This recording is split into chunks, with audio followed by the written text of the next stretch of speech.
Welcome to Changing the Sales Game on webtalkradio.com. I'm your host, Connie Whitman. Thanks for joining us this week. So here's the deal, guys. Changing the sales game. I intentionally chose that word change in the title of the show because one thing we can be sure of, right? Change is constantly happening. Hopefully, we're constantly evolving. But with that said, when we are hit with change, yikes, right? Sometimes that can debilitate us, slow us down, make us take a step back. What I have learned in my, 6 decades on this earth is that at the core, whenever change is happening, whether we choose it or it's thrust upon us, if we could communicate super effectively, it just makes everything easy peasy and makes conversations much easier. So in the show notes is my link to the communication style assessment. You will get 2 reports. First report just spotlights your natural communication superpowers. All that means is it's a strength. You don't think about it. It's how your message kind of organically lands. Flip side, what happens when we're communicating with people 180 degrees different than us? Yikes. That's where I see conflict become an issue. So read that report with a keen eye because that's probably a blind spot that you haven't realized and might be the missing link to help you communicate more effectively, ultimately helping you change your sales game with a little bit more ease and grace. Now, today, for the conversation my guests and I are going to have, I chose a quote by Charles Schwab, and he says, the way to develop the best that is in a person is by appreciation and encouragement. In business, and maybe for me more specifically in sales, I really believe that selling and communicating, and it has to come from that place of love, care, and respect, really is vital for attracting the right people, not only to our team, but to be able to create client advocates that just sing our praises. So we create this nice passive income. There's so much information. You guys know it. I know it. There's so much information and training on leadership out there. Yet I feel like as I look around at some of these corporate models that we're actually losing ground regarding appreciation and encouragement for employees. So through conversations with colleagues, my own friends and family, I see the lack of appreciation in different organizations and various industries. So sadly, it's not just in one industry. So is there a better way? I believe there is. And that's why I am beyond excited to introduce and share my amazing friend, Kevin Hancock. Now, Kevin has been on, I think this is his 8th or 9th time. And every time I feel he has a life-changing nuggets of information for all of us. Now, he is the managing owner and chairman of one of the oldest family businesses, as well as an award-winning author and nationally recognized public speaker. Hancock Glover is a 10-time recipient of the Best Place to Work in Maine and New Hampshire. And Kevin has published 3 amazing books, Not for Sale, Finding Center in the Land of Crazy Horse, The Seventh Power, his one CEO's journey into the business of shared leadership, must read for all my leaders out there. And then his last book, 48 Whispers from Pine Ridge and the Northern Plains, just very inspirational books, as well as thought-provoking. Now, Kevin is also the Kevin also partners with the executive coaching firm Door2 to provide senior management training programs around shared leadership, dispersed power, and deep employee engagement. He also is a frequent visitor to the Pine Ridge Indian Reservation in South Dakota and an advocate of strengthening the voices of all individuals. So please help me welcome my friend back to the show. Kevin, thank you for joining us, kiddo.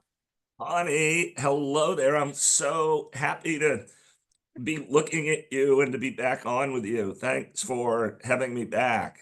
I can't wait for our conversation because I always feel number one, your story, your personal story is beyond inspiring, but what you've done with your family, right? One of the oldest businesses in the United States. So you have ancestral goods there that you've actually surpassed what your past generations of, great grandpa and great great grandpa and all of that. So first, let's start so everybody gets to know you. Tell me about your company and your journey.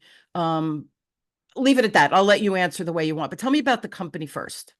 Sure. Yeah, our company was founded in 1848. So before the first cannonball was fired in the Civil War, and I'm part of the sixth generation of my family to work here, work for the company. So the company's Hancock Lumber. We're located in Maine, and we own timberland, and we grow trees here in Maine. And then we have sawmills, lumber yards, truss and component manufacturing facilities across Maine and New Hampshire. And there are 700 people who work at our company today and are part of our team. It's funny, Kevin, because I use your story a lot when I talk to other business owners and other guests on the show when we talk about leadership. You could go back. I probably mention you 1 out of 8 shows because your story is so impactful. Tell everybody about the spasmodic disorder, and I'm not saying the right name. You will, but the voice disorder and how it actually changed your whole leadership model, not only for yourself but what your ancestors had built. Yeah, so about 15 years ago, Connie, as you know, I somewhat suddenly began to have trouble speaking, something I'd always done a lot of as a CEO and always taken for granted. And it turned out I'd acquired a rare neurological voice disorder called spasmodic dysphonia Dysphonia. with no known cause and cure that at the time made speaking much essentially impossible. Like back then, there's no way I could have been on a show with you. So, and this was right during the really difficult economic period of the housing and mortgage market collapse. Very stressful time on our company. And there I was trying to help guide our company through that economic crisis without really being able to use my voice. And that definitely threw me for a loop. When it's hard to talk, you quickly develop strategies for doing less of it. And mine was to answer a question with a question, thereby putting the responsibility for speaking right back on the other person. So someone would come up to me at work because I was the owner and the CEO with a question or a problem. This would happen all the time, right? Prior to my voice condition, what would I have done? I always would have given an answer, a directive, an instruction from on high, from the boss. But now I couldn't do that. So then I simply started saying something like, gee, that's a good question. What do you think we should do about it? He or she would tell me, and then I'd take a deep breath and say, okay, that sounds good. Let's go do that. And off he or she would go with the solution to their own problem.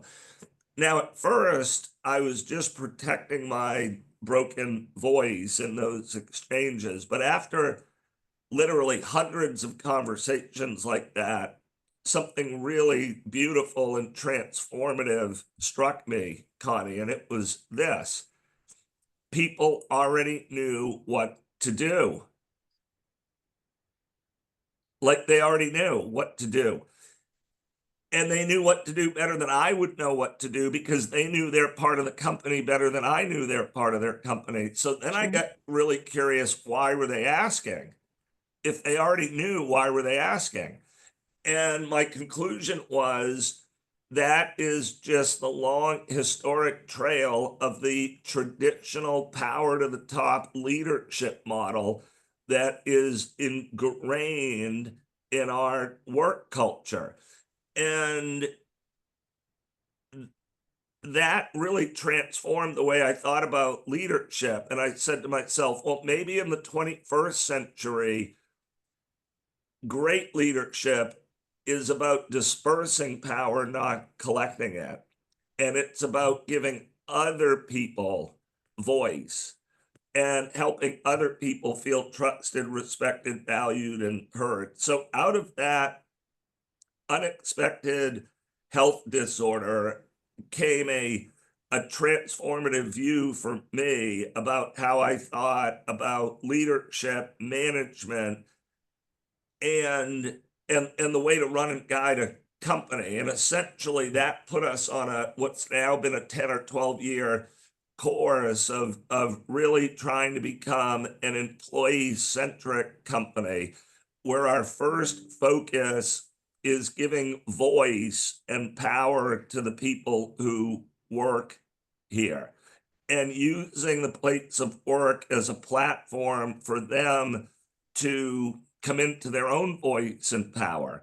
And if the employees come into their own voice and power, the customer is probably going to be a big beneficiary, and the company's probably going to soar. And long story short, that's exactly what happened. So I'm going to brag and love on you a little bit here. Okay. So a couple of accolades from my buddy, Gavin. Last time we spoke, and in the show notes, so you've been ranked for the past 10 years as one of the premier places to work, right? Employee. And you have done internal surveys of your employee, and your retention rate of employees, I think it's like 97%, right? It's way up there. Has that statistic changed for you guys?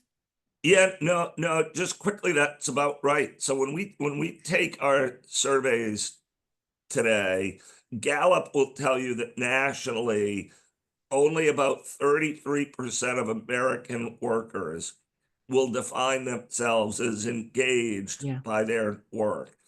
And at Hancock Lumber, across 700 employees on 18 different sites in a lot of really demanding blue collar industries, our engagement levels are running like 90%. So 9 out of 10 people in our company will say, I am engaged. This work is meaningful for me. It's energy giving. It's more than just a paycheck. So we've hit engagement levels that are essentially 2.5 times the national average, and been able to sustain them. And I would just add to that, Connie, that it's not hard to do. I've grown fond of saying companies and their leaders get whatever they choose to consistently prioritize. And if a company is not getting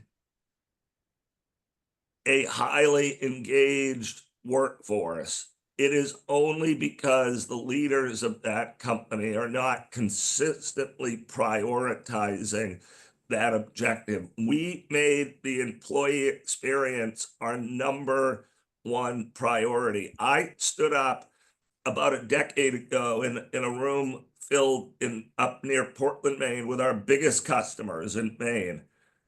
And I stood up and I took a deep breath, and I was so nervous because I knew what I was going to say, Connie. I was sweating, and you'll love this because of the tie-in to sales. I said to that whole room of top accounts, I said, you know that old saying, the customer comes first. Well, I don't believe that's true anymore. The entire sales team was in the back of the room hearing it for the first time, and everybody popped up and they were like, okay, where is he going with this? And then I went on to explain myself. I said, here's what I've come to believe. I've come to believe that the people who are going to take care of the customer should come first.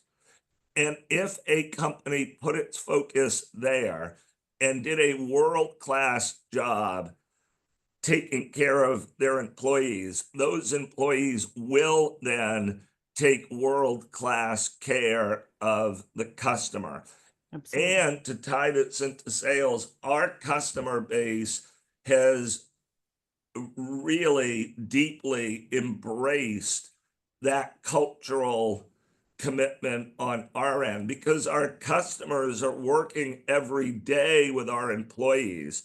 So they are friends with our employees. They rely on our employees, our sellers, our operations people, they care about them. So for them to know that those employees they're working with are being cared for by their company is very good for sales and revenue as an outcome of a higher calling. We're not doing this to pay lip service to it, to sound good. We're doing it because we mean it. And I can tell you, having been down that path for over a decade, that customers love it too. And share about the profitability. Yeah, and Because our listen, Kevin, everybody's profitability, listening. They go, "This sounds great." Oh yeah, tell them about the numbers because right, yeah. it's, yeah, show me the money. So starting this because of this of the voice disorder, right? That was the catalyst. Who knew? But now that 10 years in, over a decade in, tell them the results of the revenue. Yeah, I share this as a tribute to the idea, but to put it in context, we've been in business since 1848. We pivoted our cultural focus around the year 2012. We made more money from 2012 to 2024 than we made from 1848 to 2011. And it's not like we were slouches. We were good enough to make it from 1848 to Of course, 2011. But the performance of the company took off on the wings of thriving humans at work. Dean Smith, the late great, not late, but the former great head basketball coach at the University of North Carolina, used to say that people tend to excel at that which they enjoy.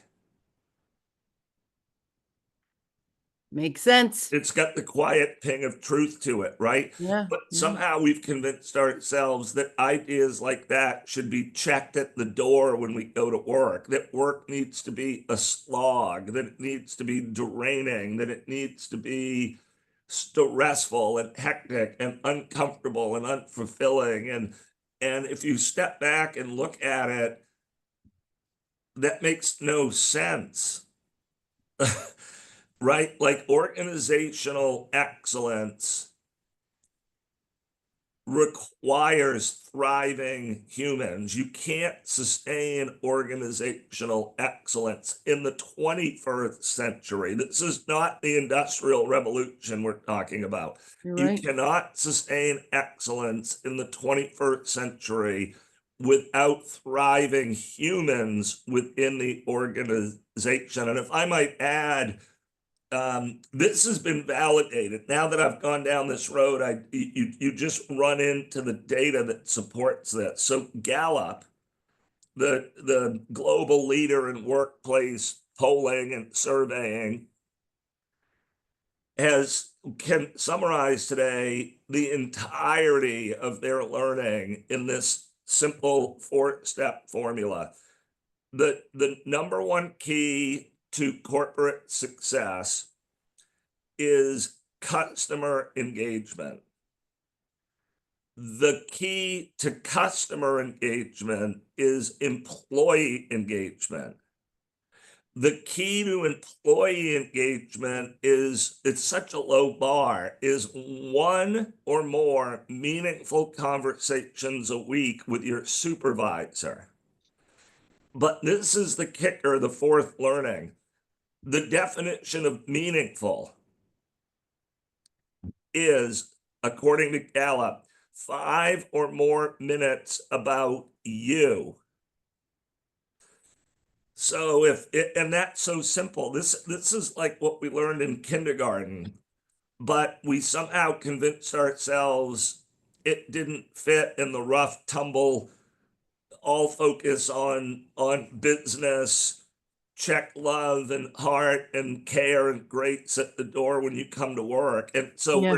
we're all carrying a lot of baggage around what work used to be, and therefore it's a lot of work to unbundle it. I just close by sharing when this, to that point, when we hire people to join our company today, we use this language, we assume that they are coming with workplace trauma, that they're coming from a work environment that was not engaging, that was not safe culturally, that was stressful, where you couldn't say what you thought. and that we've got to help people unlearn those patterns in order for them to really trust and thrive within our cultural aspirations. And it's work. I mean, the proof is in the pudding, right? So the profitability is there. So it's not woo, right? This is real success at the core. It's funny, as you were speaking, I was thinking about, my time in corporate and sales. And I think many organizations face this, but in the sales world, it's always about the numbers. So when you're only focused on the numbers and you're not looking at the salesperson's skills to drive those numbers, we end up with a revolving door. And that's why there's such a high turnover in sales. So if we can just breathe and look at the human for a second and say they're really good at XYZ, right? They have maybe some little deficits with ABC. So let me coach this person, work with this person, talk to this person 5 minutes a week, having a personal 5 minutes. I mean, come on, people. I don't care what leader you on. I don't care if you have 30 people that report to you. We're talking about these quick conversations, but where you truly pause and not just give them lip service, but truly care. I think we really can change business exponentially. And the other thing I wanted to share, which I kind of alluded to in my intro, my friends, my colleagues, my family, I see it. These big organizations, they're still about the shareholders come first. And that to me is such a dangerous paradigm, because when you put the shareholder first, what do companies do? They cut payroll. We're doing a reorg and we're downsizing and we're getting rid of the experienced people who can answer a question in 3 minutes, replacing them with people making, a third of their income. And now the customer service is flawed, and now people are leaving on the back door. So you're quick hit, right, with saving on payroll and the human capital, but you have droves going out the back door. So now we have to fire more capital. I mean, the whole paradigm is insane when you think about it. Yet so many companies are still facing that model. I don't comprehend, Kevin, because you're right. There's so much information now out there. What do you think? Do you think it's just such an old paradigm that it's embedded in us that leaders don't know how to shift? I do think that some of it. I think there haven't been enough mentors of an alternative path, but I think that is changing, and I think it's changing rapidly. But I do think too, any organization that is driven or feels forced to be driven by a short-term metric, say your quarterly earnings report or quarterly stock value, is really vulnerable to getting on the wrong path. Yeah. Simon Sinek talks a lot about the long game, and that the best companies take a long view and play a long game. You don't develop culture in 90 days. You Right. don't build thriving human communities in 90 days. That takes a long view. So I do think if a leadership team is overly focused on the short result, it is going to be really difficult to sustain excellence, because humans get caught up in that. And just like you said so eloquently, the company just starts lurching around all over the place and reorganizing this and cutting that, and every business will have to do that some, because no business is perfect, and the world is changing, and some parts of the business are going to be growth oriented and others may not fit the future. So no company is free of that. That's right. But you really want your forays into that reorganizational world to be few and far between and highly strategic with a long view. And if you wake up one day and that's how like you regularly operate, there's no way you're going to be optimally performing. And then statistics are there, right? So on both sides. So it's, that's why I wanted you to share about the success of your company making more profitability or more profit, net profit in that 12 years than all of the five generations before you. It's real. I mean, this stuff is real. Now, I want to go back. You mentioned the word love before. So Yep. tell me about your interest and your desire to bring more love into the workplace. And people are skeptical listening, saying, love, work, what are you, nuts? But I want you to talk about that, and then talk about the discipline and accountability that actually is easier than we think, right? Yeah, no, I love that. I think the most important four-letter word on earth, perhaps, including business, is love. And it is really healthy to revisit why we thought we should check that at the door when Yeah. we go to work.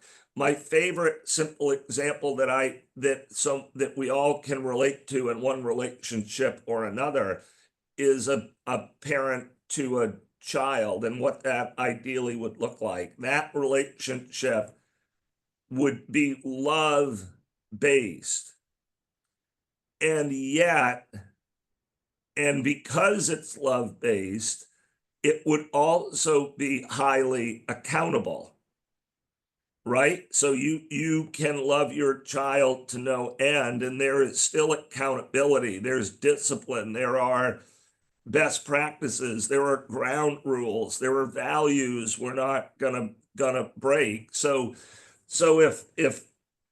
if love, and then if you look at any of the world's most cherished faith-based um, books, readings, teachings, whether it's Buddhism, Christianity, Islam, Judaism, whatever it is, indigenous, they're all centered on love. They all come back to love. And yet we're trying to run organizations where love is left out. And that really needs to be rethought. There's the love lives hand in hand with toughness, with discipline, with doing hard things. Yeah. That's part of what love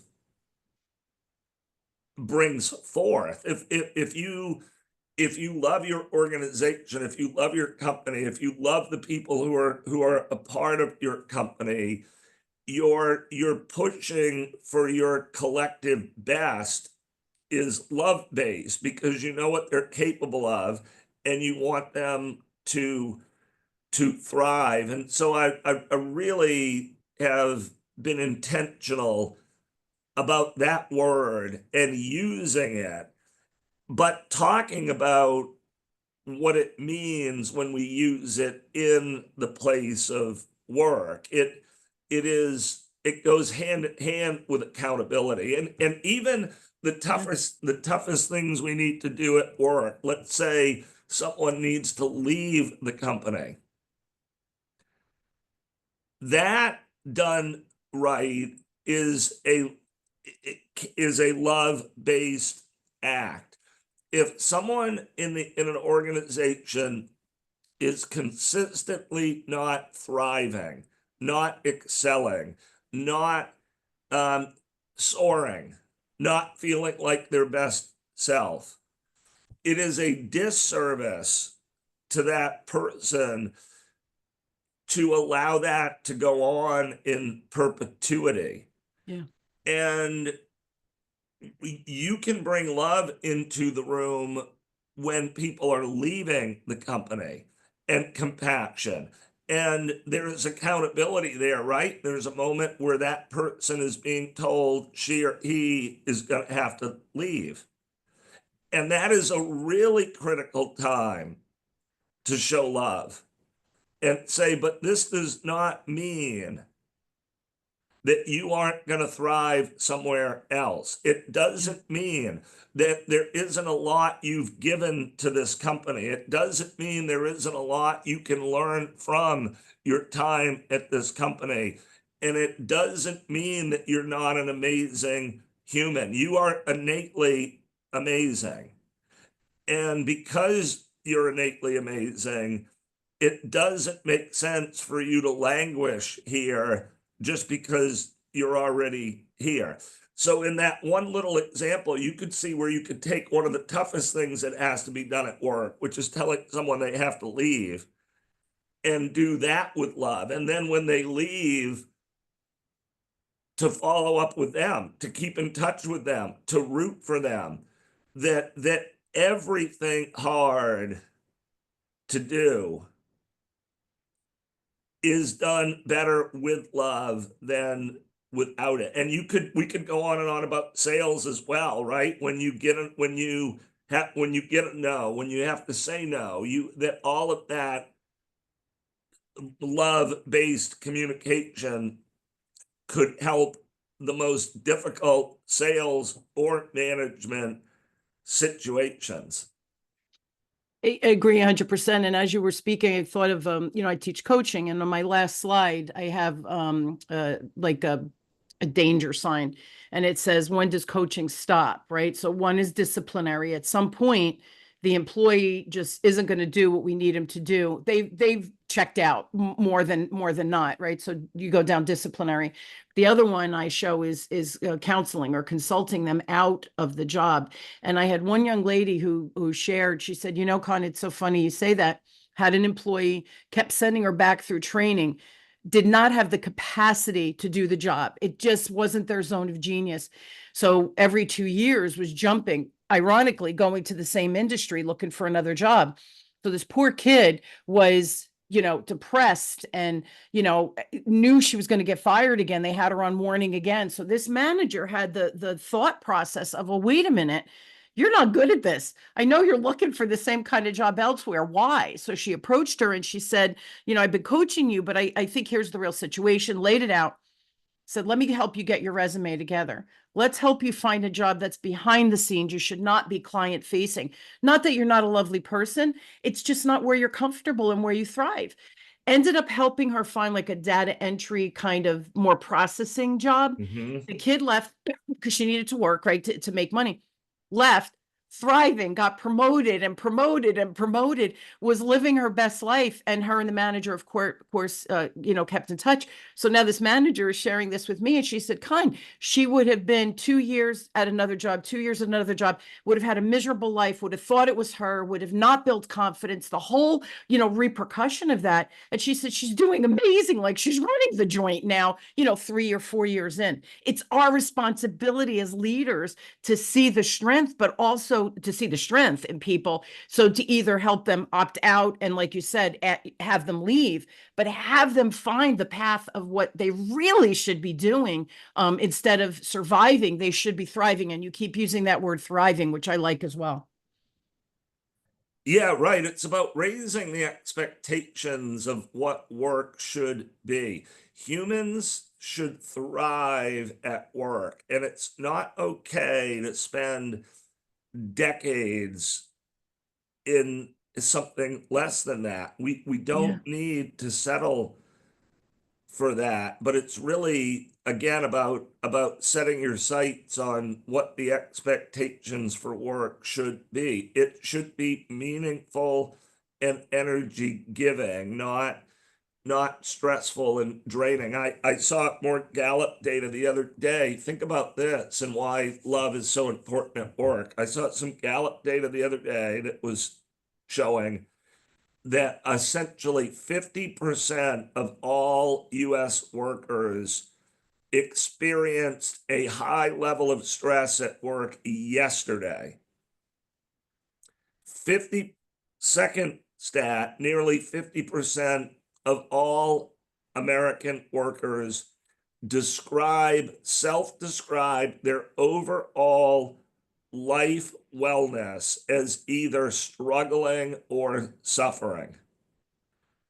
So that's half the workforce, half the humans at work are working in stress and showing up and leaving in a life evaluation that they describe as suffering or struggling. People leave, you think about the platform from which adults can keep growing and feel whole and loved and valuable, feel trusted, respected, valued, and heard. You graduate from high school when you're 18, essentially, college when you're 22. Who is done learning, growing, living, suffering, struggling at age 18 or 22? It's just beginning. Yeah. So where's the support system outside of family? Where's the natural, obvious support system for humans? It's where they hang out. And on this planet, 3.5 billion of them hang out at work. In America, 165 million of them hang out at work. This is where humans are. So if you were going to advance humanity, that's where you need to go. You'd have to go where they are. And they're there for decades and hours each week. And separate from all of that, it's got the mathematical business foundational benefit of improving corporate performance. You cannot make a case that a cold, impersonal, love absent work environment will beat in the long run a caring, love filled, human centric environment. I defy anybody to make a case that cold, impersonal, and devoid of love wins at work. And I could give such an example recently. I remember who I was talking to, was a friend or colleague, and they have to go back now to 4 days a week live into the building, and which I get it, right? We're paying for the real estate, whatever. Okay. But the email came out to everyone, you're 4 days a week, every employee, not just management, but every employee, and it was signed executive team. And the person said to me, "Coward." I laughed. And I said the CEO should have put his name on it, because that's where that decision ultimately is made, by putting the executive team. Mm-hmm. What a cop out, right? And I just laughed and I said, leadership, what are you going to do? But this is exactly what you're talking about. Yeah. There's no love, there's no respect. They're not even signing their name and taking ownership of the decision, right? You made the decision, own it. Nobody, they shouldn't be questioning you. You're the CEO, you see everything, and why the need for 4 days a week. So own it, instead of hiding behind, executive teams. So these are little examples, but it's infuriating to be the receiving end of the employee of, really, like, own it. I own my mistakes, or I own my crap. You should be owning yours. You fascinate me, Kevin. I have to tell you, because you're living proof of what's working. And then the last thing I do want to share with everybody, I'm going to give Kevin's website, the books. Please read his books. They are so inspirational, but also very profound. And really, that's all I have to do. Like, simple things that you can execute within your organization. So every leader should be reading these books. And then I know that you also have the leadership program, and I'm going to put that link as well. So anybody who's intrigued, can you do a little plug for yourself about the leaderships? Because yes, he's the CEO of Hancock, but he is so much more, my friend. So just share about the leadership piece, because I think people might be intrigued and would want to have a conversation about this. Yeah, when really I've grown to talk about it this way. The coaching talks I do and the workshops I run, I call them mirror up workshops. If you're managing a team or leading or helping to lead a company, the company you're seeing is simply mirroring you back to you. So in this way, leadership is an inside job. I spent the first half of my career prior to my voice condition thinking about what everybody else needed to be doing.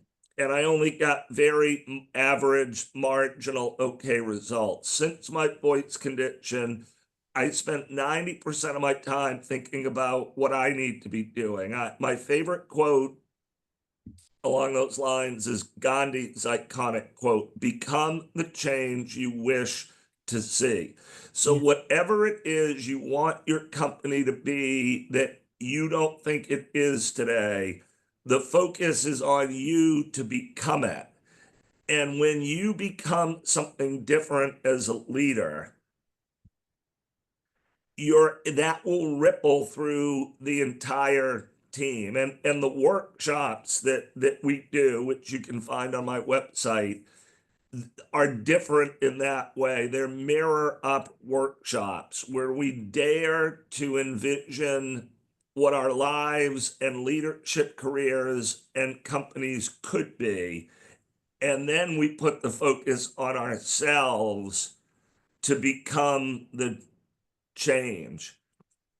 So that's right on the website, and I'd love to have anybody take a look at that and find a way to join me and us in pursuit of all these things, beautiful things we've talked about today that can be. All of this can be. It just requires consistent prioritization. I'll end with where I started. We get at work whatever we consistently prioritize. Yeah, absolutely. And the other thing too with that is, you said that 90% is self-reflection, where it used to be before the disorder, where you were looking at what everybody else needs to do. And we're a very good society of deflecting. Well, that wasn't my fault, right? You did this. This happened because of that. And my favorite story when my kids were young, and I think I've shared this with you in the past, they played hockey. And my older son was about 10. We got in the car and they had a very bad game, and the defense, everybody was off, including my son. But we get in the car and, oh, my defense, oh, they did this, and deflect, deflect, deflect. I let him rant, and then I said, I have one question for you. Were you perfect today? Well, yeah.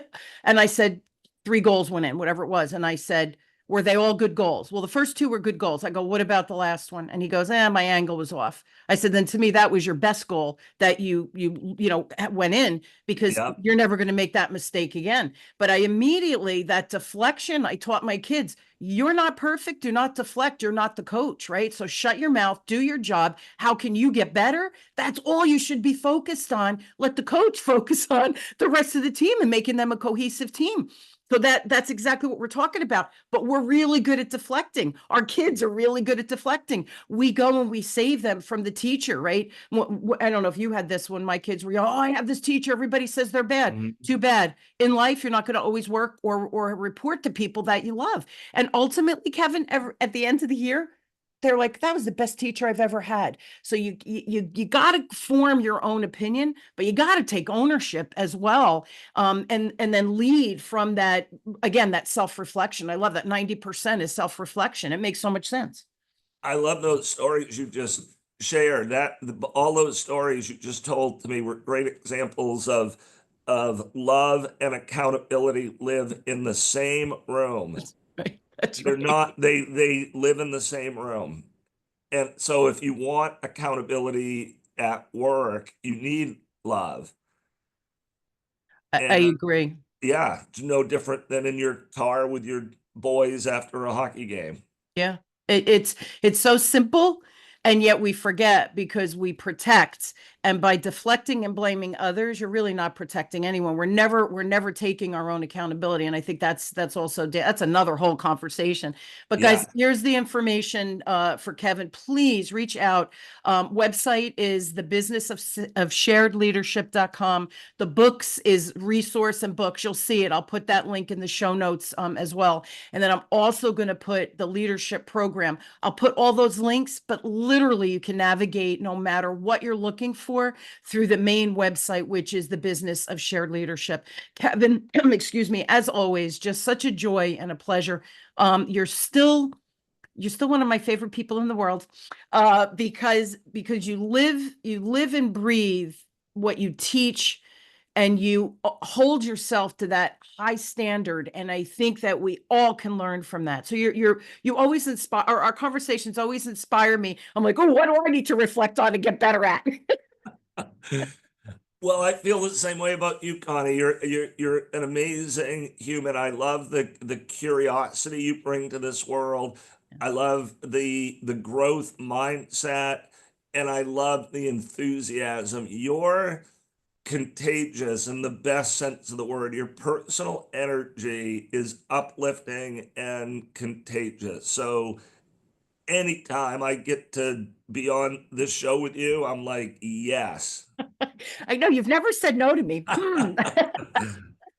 We're going to keep that path. No nose to Connie, right? I love you, Kevin. Truly, truly. You're so Same. Love to inspiring. you. Yeah. Keep doing the great work you're doing out there. And everybody check out the leadership program. Kevin's the real deal. I've known him for several years now, and he's just remarkable in everything he accomplishes. So, learn from the best. That's the way I feel. Don't waste time. Get in there and learn from a program that's just beyond stellar. Here's the deal, and I end with this every show, Kevin. Information's a beautiful thing. Kevin gave you some real good insights, gave you some real statistics that you can kind of chew on, but also he gave you an action of just sharing love. And again, looking at the employee from that love, care, and respect, and magic just starts to happen. So information's a beautiful thing. If you don't take any of the advice, any of the recommendations, or you don't think beyond listening to this podcast, no magic's going to happen in your life, because there can't be change. So reflect and implement, and where the implementation happens, that's where magic happens. So again, that is our desire, Kevin and my desire for you, to create a life, a business, a career filled with love, care, and respect, and thriving, because think how much more we can do in the world. Wow, we really can make magic out there. So once again, Kevin, thank you for being on. And I thank you all for joining us weekly as we question, build, and discover, no matter where you are on changing your sales game, your career, fill in the blank, right?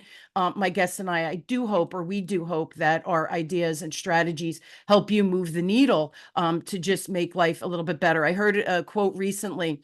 Life, this is not a dress rehearsal. So show up, man, because this is it. This is the one and only chance we get. So Kevin, thank you again.